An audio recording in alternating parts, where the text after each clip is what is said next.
Hi guys, today it's Motivational Monday and I'm going to be reading you guys a story from the Bible. This one specifically is Noah's Ark and it's from Genesis 6 through 9. So, time, time passed and many people filled the earth. Everyone everywhere had forgotten about God and were only doing bad things all the time. God's heart was filled with pain when he saw what had happened to the world he loved.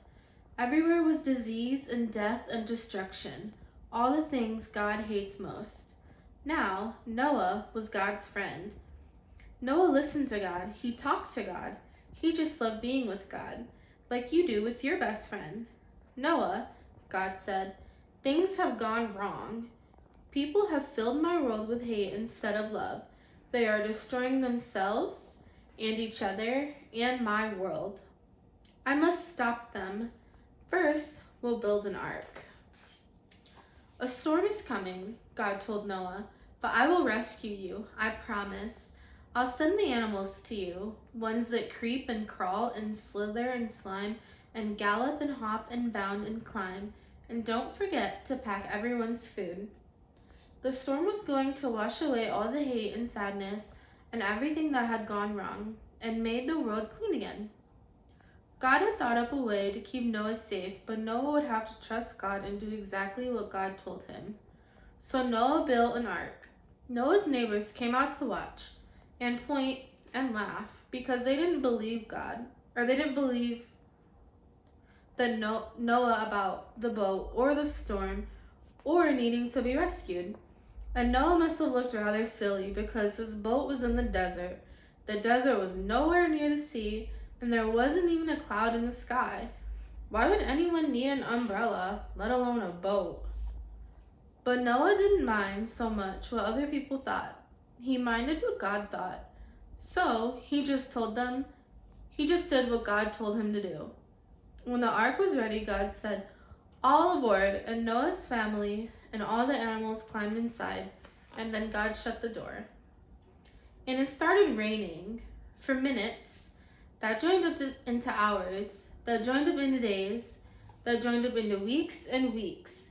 And the rain joined up into puddles, that joined up into rivers, that joined up into lakes, that joined up into a flood that covered the whole world. Their boat, that had once seemed so big, suddenly seemed very small. But in the middle of the huge storm, in the crashing waves, in all the thunder and lightning, through it all, God was with them. And God kept them safe for 40 long days and 40 long nights. Finally, the rain stopped. The sun came out, and Noah threw open all the windows. "Hooray!" everyone shouted.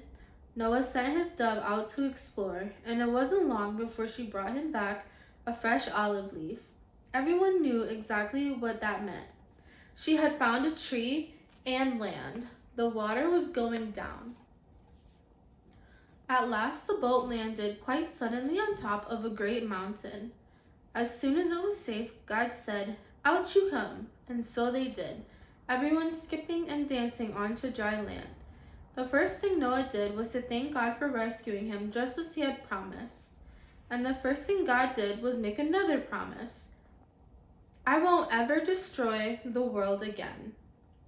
And like a warrior who puts away his bow and arrow at the end of a great battle, God said, "See, I have hung up my bow in the clouds."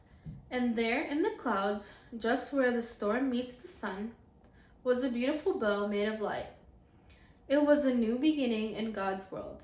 It wasn't long before everything went wrong again, but God wasn't surprised. He knew this would happen.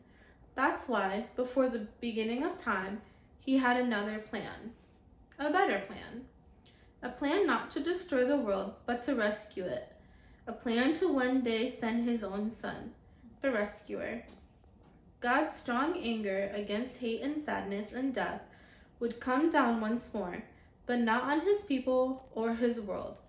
No, God's war bow was not pointing down at his people. It was pointing up into the heart of heaven. This story is encouraging because it reminds us that even though some things don't always go as planned, like how Noah didn't plan for the 40 days and 40 nights of the storm, that he still kept his faith in God. And at the end, God showed us a rainbow. And this shows us that God keeps his promises.